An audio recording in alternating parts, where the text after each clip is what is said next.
यह वीडियो को अच्छी तरह से समझने के लिए कृपया ईयरफोन का उपयोग करें। एक बार एक महान जैन गुरु थे जिनका नाम था रिनजाई।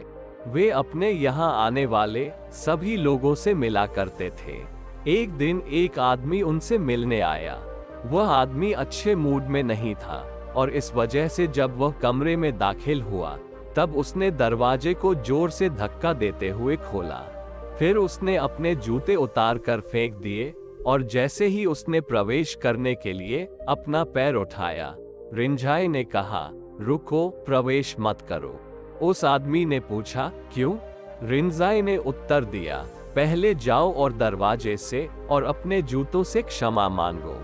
आदमी ने कहा, आप किस बारे में बात कर रहे हैं? मैंने सुना है कि जैन लोग पागल होते हैं, लेकिन मैं नहीं मानता।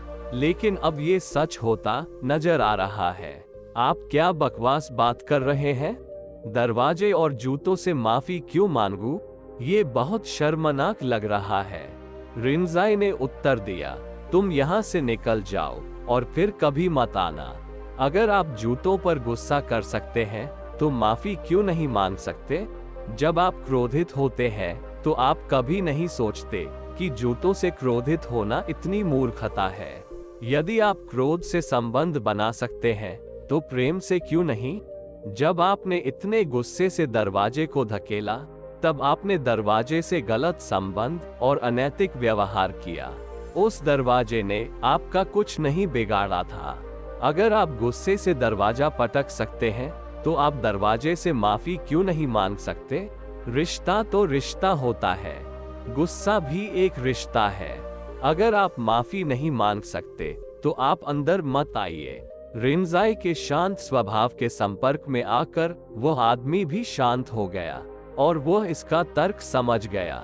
वो समझ गया कि अगर हम क्रोधित हो सकते हैं तो प्रेमपूर्ण क्यों नहीं हो सकते? आदमी ने जाकर दरवाजे को छुआ और माफी मांगा। उसकी आंखों से आंसू बहने लगे। वो अपने आंसू नहीं रोक सका। फिर वह अपने जूतों के सामने झुक गया और उसमें एक बड़ा परिवर्तन हो गया। उसी क्षण वह मुड़ा और रिनजाई की ओर आया। रिनजाई ने उसे अपने गले से लगा लिया।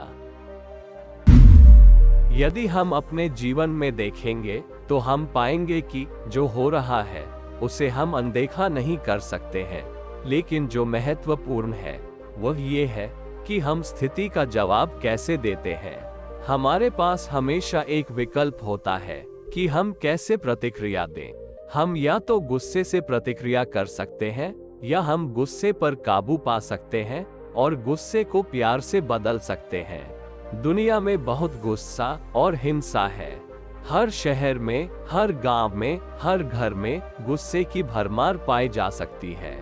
गुस्से का जवाब गुस्से से देना केवल आग की लपटों को भड़काना है।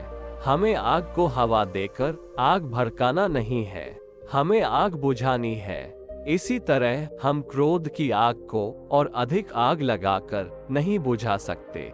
हम क्रोध की आग को प्रेम और क्षमा से बुझा सकते हैं। गुस्से में प्रतिक्रिया देने में बहुत ऊर्जा लगती है और प्रतिक्रिया हमें खत्म कर देती है और हमें सुखा देती है। लेकिन अगर हम अपनी ऊर्जा का उपयोग प्यार से जवाब देने के लिए करेंगे तो हम न केवल स्थिति में सामंजस्य लाएंगे बल्कि उस प्यार से हमें ऊर्जा भी मिलेगी। जब हम प्रेम पूर्वक व्यवहार करते हैं तब हम सर्वशक्तिमान के प्रेम का द्वार हमारे द्वारा प्रवाहित होने के लिए खोल देते हैं। हम इस दिव्य प्रेम से ऊर्जावान और उत्साहित हैं। इसलिए अगली बार जब आप खुद को ऐसी स्थिति में पाएं जिसमें गुस्सा होना अनिवार्य हो तो गुस्से के बजाय प्यार से जवाब देने की कोशिश करें और फिर आप पाएंगे कि प्यार से जवाब देने से परिस्थिति और आपकी भलाई दोनों पर बहुत प्रभाव पड़ता है। आइए हम दुनिया में सद्भाव और शांति लाएं। आइए हम हिंसा को प्रेम से जीतें और ऐसा करते हुए हम पाएंगे कि वह दिन दूर नहीं जब हमारा पर्यावरण, हमारा समुदाय और हमारा समाज इस दुनिया में शांति का स्वर्ग बन जाएगा। अगर यह वीडियो आपको पसंद आया हो तो लाइक और सब्सक्राइब जरूर कीजिए। और साथ ही साथ बेल आइकॉन पर क्लिक करें।